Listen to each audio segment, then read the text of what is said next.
Good morning, जय Shri Krishna students. आज हम यहाँ पे पढ़ने वाले हैं chapter number 11 alcohol phenol ether में ईथर की प्रिपरेशन। ओके, तो ईथर दो टाइप से बनाया जा सकता है। एक तो है डिहाइड्रेशन ऑफ अल्कोहल एंड दूसरा है विलियमसन सिंथेसिस। ओके, तो यहाँ पे पहले हम स्टार्ट करने वाले हैं डिहाइड्रेशन ऑफ अल्कोहल।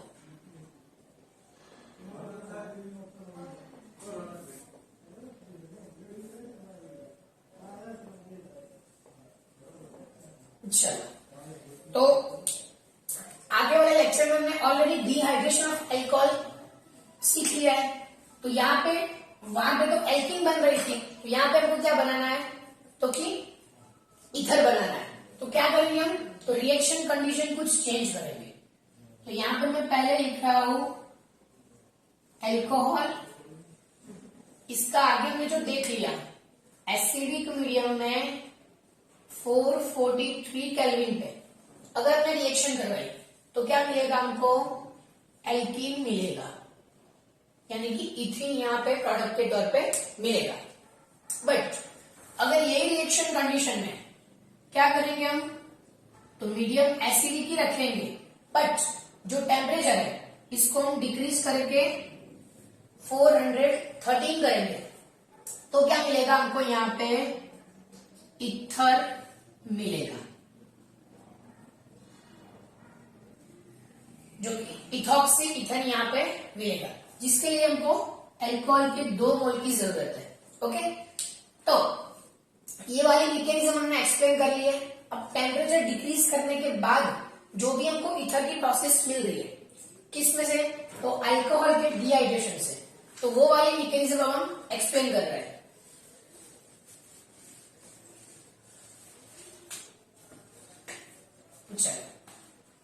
तो यहाँ पे क्या करेंगे, तो हमने लिया वही एग्जांपल जिसमें था इथेनॉल, तो CH3CH2OH।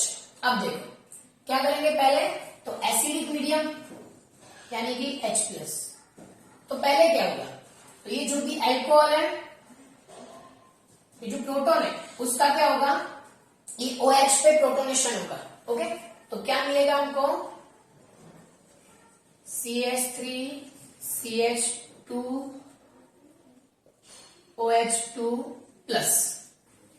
यानी कि ऑक्सीजन पे पॉजिटिव चार्ज आ गया, प्रोटोनेशन हो गया। अब क्या होगा, तो हमारे पास ईथर बनाने के लिए 2 अल्कोहल लेने, तो पहले वाले अल्कोहल पे क्या किया हमने, प्रोटोन ऐड किया, मतलब कि प्रोटोनेशन किया, तो ये हमको मिला प्रोटोनेटेड अल्कोहल। ये जो प्रोटोनेटेड अल्कोहल है उस पे क्या करना है, तो दूसरा जो अल्कोहल का मोल है उसका आगे हमने जो बनाया जो कि प्रोटोनेटेड अल्कोहल है। ओके, तो क्या किया हमने, तो ये जो फर्स्ट वाला अल्कोहल है इसका न्यूक्लियोफिलिक अटैक होगा, किस पे, ये प्रोटोनेटेड अल्कोहल पे, और यहां से वाटर रिमूव हो जाएगा। तो आप देखो यहां पे हो गया H2O रिमूव। तो ये वाला जो CH3CH2OH है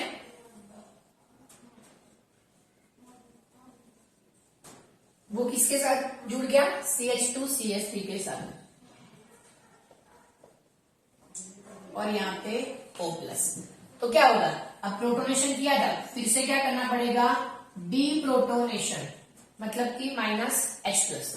तो क्या मिल जाएगा यहाँ पे, तो हमारी जो डिजायर प्रोडक्ट है CH3CH2OCH2CH3 क्या मिला इधर, तो इथॉक्सी इथेन यहाँ पे प्रोडक्ट के तौर पे मिल गया। ओके, तो अब इसकी जो भी लिमिटेशंस है वो देखते हैं कि पहले अल्कोहल की डिहाइड्रेशन में लिमिटेशन है कि ये जो पूरी रिएक्शन है वो फॉलो करती है SN2 की मैकेनिज्म को, क्योंकि क्या किया, पहले हमने प्रोटोनेशन किया, प्रोटोनेटेड अल्कोहल पे क्या किया, न्यूक्लियोफिलिक अटैक करवाया। तो जो पूरी रिएक्शन है वो डिपेंड करती है SN2 के मैकेनिज्म पे। तो अब SN2 के मैकेनिज्म में क्या है, तो SN2 reaction is totally depend on steric hindrance. Okay, देख सकते हो कि यहाँ पे अगर जो एल्कोहल में जो एल्काइल ग्रुप है वो अगर हमने सेकेंडरी या तो टर्शरी ले लिए तो क्या होगा, उसमें स्टेरिक हिंड्रेंस ज्यादा होगा। तो अकॉर्डिंग टू SN2 रिएक्शन यहाँ पे हम ऑलवेज क्या लेंगे, प्राइमरी या तो फिर मिथाइल एल्कोहल। क्यों? क्योंकि सेकेंडरी और टर्शरी एल्कोहल में क्या मिलता है हमको, स्टेरिक हिंड्रेंस मिलता है। तो ये प्रिपरेशन की एक लिमिटेशन है कि इसमें यहाँ पे हमको सेकेंडरी या तो टर्शरी ग्रुप वाले ईथर अवेलेबल नहीं हो सकते बिकॉज ऑफ SN2। अगर हमने यहाँ पे सेकेंडरी या तो टर्शरी अल्कोहल ले भी लिया तो क्या होगा, तो सेकेंडरी या तो tertiary alcohol is more reactive toward the elimination reaction. तो इसमें SN2 की जगह क्या हो जाएगा, एलिमिनेशन रिएक्शन। और जैसे आगे हमने देखा ईथर की जगह क्या प्रोडक्ट मिलेगी, एल्कीन प्रोडक्ट मिलेगी। दूसरी लिमिटेशन, तो इसमें कौन से ईथर मिल सकता है, सिमेट्रिकल, जिसके दोनों पोर्शन इक्वल है। अगर हमको एसिमेट्रिकल ईथर बनाना है तो ये वाली सिंथेसिस कोई काम की नहीं है। तो इसकी दो लिमिटेशन है, एक तो यहाँ पे प्राइमरी एल्कोहल या तो मिथेनॉल लेने चाहिए और दूसरा यहाँ पे सिमेट्रिकल एल्कीन ही अवेलेबल हो सकते हैं। एसिमेट्रिकल ईथर बनाने के लिए हमको दूसरी प्रोसेस यूज करनी पड़ेगी। तो अब हम चलते हैं वो एसिमेट्रिकल ईथर बनाने वाली दूसरी प्रोसेस जिसका नाम है विलियमसन सिंथेसिस। तो देखो यहाँ पे हम दूसरी स्टार्ट करते हैं, Williamson synthesis for the ether preparation. Okay, इसकी रिएक्शन लिख लेते हैं पहले। तो इसमें लेते हैं हम पहले अल्काइल हैलाइड, इसके साथ लेते हैं सोडियम अल्कोक्साइड। ओके, तो क्या मिलेगा हमको, सोडियम हैलाइड रिमूव हो जाएगा, यहां से Na यहां से X। तो वो अगर रिमूव हो गया तो क्या मिलेगा हमको यहाँ पे, तो इसको मैं R' लेता हूं, तो ROR', यानी कि एसिमेट्रिकल ईथर यहाँ पे अवेलेबल है। तो जो भी आगे वाली रिएक्शन के जो भी लिमिटेशंस थे उसको खत्म करने के लिए विलियमसन सिंथेसिस में एक नया तरीका अपनाया कि अगर हम अल्काइल हैलाइड को किसके साथ रिएक्शन करेंगे, सोडियम एल्कोक्साइड के साथ, तो क्या मिल सकता है, तो यहाँ पे एक और दो, दोनों अल्काइल ग्रुप अगर डिफरेंट डिफरेंट लेंगे तो इधर हम एसिमेट्रिकल एल्कीन बना सकते हैं। तो देख लेते हैं, यहाँ पे मैं ले रहा हूं CH3Cl क्लोरोमीथेन और दूसरा यहाँ पे मैं ले रहा हूं सोडियम इथोक्साइड। तो यहां से Cl, यहां से Na, क्या होगा, NaCl रिमूव होगा। तो क्या मिलेगा, CH3O CH3CH2 CH3O CH2 CH3। Okay, जो है मिथॉक्सी इथेन।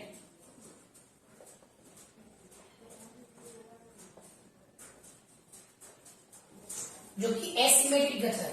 ओके, कौन सा ईथर है, एसिमेट्रिक ईथर। अब देखो ये लिमिटेशन थी जो कि ओवरकम हो गई। दूसरी लिमिटेशन, तो दूसरी लिमिटेशन कौन सी थी कि यहाँ पे हम टर्शरी या तो सेकेंडरी एल्काइल ग्रुप वाला ईथर नहीं ले सकते।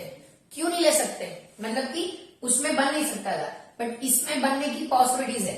बट उसमें भी एक लिमिटेशन है कि जो अल्काइल हैलाइड है वो तो हमको कंपल्सरी कौन सा लेना है, प्राइमरी ही लेना है। ओके, तो दोनों केसेस हम देखते हैं कि विलियमसन सिंथेसिस में प्रॉपर ईथर बनाने के लिए कौन से टाइप का अल्काइल हैलाइड लेना चाहिए और कौन से टाइप का सोडियम अल्कोक्साइड लेना चाहिए, तो वो बात हम देखते हैं। तो पहले मैं यहां पे ले रहा हूं मिथाइल क्लोराइड CH3Cl, उसके साथ में जो अल्कोक्साइड ले रहा हूं वो टर्शरी ले रहा हूं। तो ये मैंने ले लिया टर्शरी एल्कोक्साइड। ओके, तो देखो क्या मिलेगा, तो Williamson synthesis okay, NaCl remove होगा, क्या मिलेगा, तो CH3OCH3 यानी कि methyl tertiary butyl ether. Okay, methyl tertiary butyl ether. क्यों? क्योंकि यहाँ पे जो SN2 मैकेनिज्म है उसमें ये जो अल्काइल हैलाइड है, तो primary alkyl halide is more reactive toward the SN2 reaction because of less steric hindrance. तो यहाँ पे आप देख सकते हो कि दूसरा केस में जो ले रहा हूं उसमें मैं अल्काइल हैलाइड में स्टेरिक हिंड्रेंस बढ़ा रहा हूं, यानी कि टर्शरी ब्यूटाइल क्लोराइड ले रहा हूं मैं यहाँ पे, और इसके साथ ले रहा हूं प्राइमरी सोडियम इथॉक्साइड, यानी कि अल्काइल हैलाइड कैसा लिया? प्राइमरी, ये लिया टर्शरी।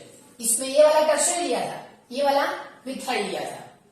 तो अब देखो इसमें अकॉर्डिंग टू विलियमसन मिलना क्या चाहिए पहले वो देखते हैं। तो देखो यहां से Na, यहां से Cl रिमूव हो जाएगा तो क्या मिलेगा? CH3O CH2 CH3 ethyl tertiary butyl ether. But वो हमारी डिजायर प्रोडक्ट नहीं है, उस मतलब की ओरिजिनल प्रोडक्ट नहीं है। क्यों? क्योंकि यहाँ पे जो हमने एल्काइल हैलाइड लिया वो कौन सा है? Tertiary alkyl halide. जैसे कि आगे हमने बोला कि SN2 रिएक्शन में टर्शरी एल्काइल हैलाइड की रिएक्टिविटी बहुत ही कम है। क्यों? तो इसमें 3 मिथाइल ग्रुप का क्या है? Steric hindrance. ओके, तो 3 मिथाइल ग्रुप का अगर स्टेरिक हिंड्रेंस है तो क्या करेंगे? तो इसकी जगह रिएक्शन क्या होगी? तो ये वाली हमको ओरिजिनल प्रोडक्ट्स नहीं मिलेगी, मतलब कि इधर ईथर ऑब्टेन नहीं होगा। तो क्या मिलेगा? तो देखो SN2 रिएक्शन में जो एल्कोक्साइड था वो क्या था? न्यूक्लियोफाइल। ओके, बट अगर यहाँ पे टर्शरी एल्काइल हैलाइड लिया है तो जो सोडियम इथोक्साइड है वो न्यूक्लियोफाइल तो है ही, but it is as well as strong base. ये क्या है? तो ये स्ट्रॉन्ग बेस है। तो जैसे अपने चैप्टर नंबर 10 में अल्काइल हैलाइड की डिहाइड्रोहैलोजिनेशन रिएक्शन बीटा एलिमिनेशन देखा, उसमें अगर टर्शरी एल्काइल हैलाइड की स्ट्रॉन्ग बेस के साथ रिएक्शन करोगे तो क्या मिलेगा? तो पहले यहां से टर्शरी कार्बोकेटाइन बनेगा, उसकी स्टेबिलिटी के कारण क्या होगा? यहाँ पे H रिमूव होके एल्कीन मिलेगी। तो मैंने जैसे आगे बोला कि टर्शरी एल्काइल हैलाइड है वो एलिमिनेशन रिएक्शन के टुवर्ड्स क्या है? मोर रिएक्टिव है। तो ये यहाँ पे न्यूक्लियोफाइल के तौर पे यूज नहीं होगा, बट स्ट्रॉन्ग बेस के तौर पे यूज होगा। तो अगर वो स्ट्रॉन्ग बेस के तौर पे यूज हो रहा है तो यहां से क्या होगा? तो अल्फा में से Cl और बीटा में से H रिमूव होने के बाद यहां पे हमको एल्कीन मिलेगी। ओके, क्या मिलेगा? एल्कीन एज ए प्रोडक्ट मिलेगी। बट यहाँ पे हमको चाहिए क्या था? ईथर, जो कि नहीं मिला। तो ईथर जो हम डिहाइड्रेशन ऑफ एल्कोहल से बनाते हैं उसकी 2 लिमिटेशंस थी। एक थी एसिमेट्रिकल ईथर नहीं बनता, और दूसरी थी कि उसमें टर्शरी और सेकेंडरी जैसे ग्रुप नहीं लग सकते। तो विलियमसन सिंथेसिस में उसकी एक लिमिटेशन कम हुई। कौन सी? तो कि उसमें एसिमेट्रिकल ईथर मिल सकते हैं। दूसरी जो लिमिटेशन थी वो भी रिमूव हो गई कि हमको टर्शरी ग्रुप वाले या तो सेकेंडरी ग्रुप वाले ईथर मिल सकते हैं। बट इसकी खुद की लिमिटेशंस कौन सी है? तो कि ये जो अल्काइल हैलाइड ले रहे हैं वो कंपल्सरी क्या लेना चाहिए? प्राइमरी या तो मिथाइल हैलाइड लेना चाहिए, because of reactivity toward SN2 is more. तो ये भी हमको याद रखना है कि कब कौन सा ईथर बनाना है। तो कौन सा सोडियम इथॉक्साइड लेंगे, मतलब कि सोडियम एल्कोक्साइड लेंगे, और कौन सा एल्काइल हैलाइड लेंगे। तो ये हमारी जो प्रिपरेशन थी वो थी विलियमसन सिंथेसिस। तो अब दोनों जो प्रिपरेशन है उसका फ्लो चार्ट आप लिख लेते हैं ताकि आपको इजीली याद है। तो देखो पहली जो प्रोसेस थी, तो पहली प्रोसेस में लिया था हमने CH3CH2OH। उसके हमने एसिडिक मीडियम में 413 केल्विन पे रिएक्शन करवाई थी। क्या मिला था हमको? CH3CH2OCH2CH3। ओके, तो ये दोनों की लिमिटेशंस या तो फिर उन दोनों की डिजायर्ड प्रोडक्ट क्या है, तो इसकी कंडीशन क्या है, तो ये जो है क्या होना चाहिए, primary alkyl group, otherwise methyl भी चलेगा। ओके, तो प्राइमरी अल्काइल ग्रुप कंपलसरी होना चाहिए। और यहाँ पे जो प्रोडक्ट है वो कैसी मिलेगी, सिमेट्रिक ईथर यहाँ पे मिलेगा। तो लिमिटेशंस कौन सी हुई, तो एक तो एसिमेट्रिकल ईथर नहीं मिलता, दूसरा सेकेंडरी या तो टर्शरी ग्रुप हमको अगर यहाँ पे चाहिए तो वो ये रिएक्शन से नहीं मिल सकता। ये वाली फर्स्ट प्रोसेस। दूसरी विलियमसन सिंथेसिस, तो उसमें क्या यूज होता है, तो एक है अल्काइल हैलाइड, दूसरा है सोडियम अल्कोक्साइड। तो इसमें भी कंडीशन कौन सी, ये वाला अल्काइल हैलाइड कैसा होना चाहिए, प्राइमरी अल्काइल हैलाइड। ओके, और ये जो सोडियम अल्कोक्साइड है उसमें जो अल्काइल ग्रुप है वो आप जैसी प्रोडक्ट चाहिए वैसा, यानी कि प्राइमरी, सेकेंडरी या तो टर्शरी कोई भी ले सकते हो, इसमें कोई ऐतराज नहीं है। ओके, आपको जैसे जो ग्रुप की मतलब जितने सब्स्टिट्यूशन वाली प्रोडक्ट चाहिए वो वाला फंक्शनल ग्रुप यानी कि एल्काइल ग्रुप आप यहाँ पे ले सकते हो, बट इसका फिक्स हो गया क्या, प्राइमरी एल्काइल हैलाइड। तो इसमें प्रोडक्ट कौन सी मिलेगी, तो प्रोडक्ट जो मिलेगी वो अगर यहाँ पे आपने दोनों CH लिए यानी कि दोनों इक्वल एल्काइल ग्रुप लिए तो सिमेट्रिकल भी मिल सकती है या तो फिर एसिमेट्रिकल ईथर भी मिल सकती है। सबसे इंपॉर्टेंट कि ether containing secondary otherwise tertiary alkyl group, वो वाला ईथर भी आपको यहां पे मिल सकता है। ओके, तो जितनी भी लिमिटेशंस थी वो विलियमसन सिंथेसिस में कंप्लीट हो रही है, बट एक याद रखना है कि उसमें अल्काइल हैलाइड जो है वो कैसा लेना है, कंपलसरी प्राइमरी वाला लेना है। बाकी जो दोनों लिमिटेशंस थी वो यहाँ पे कंप्लीट होती है कि सिमेट्रिकल भी मिल सकता है, एसिमेट्रिकल भी मिल सकता है, और the ether containing secondary otherwise tertiary alkyl group वो भी हमको यहाँ पे मिल सकता है। तो ये हमारा टॉपिक था प्रिपरेशन ऑफ ईथर, जो कि यहाँ पे कंप्लीट हो रहा है। ये जो कन्वर्जन है, क्योंकि एल्कोहल में से ईथर बनाना तो ये और एल्काइल हैलाइड में से ईथर बनाना, ये आपको ऑर्गेनिक कन्वर्जन के लिए बहुत ही काम आने वाला है। तो यहाँ पे ईथर की प्रिपरेशन कंप्लीट हो रही है। इसके नेक्स्ट लेक्चर में हम लोग देखने वाले हैं ईथर की केमिकल रिएक्शन और उसकी स्पेशली जो HI के साथ रिएक्शन है जो मैक्सिमम पूछी जाती है वो हम देखने वाले हैं। तब तक सारे स्टूडेंट को जय श्री कृष्ण।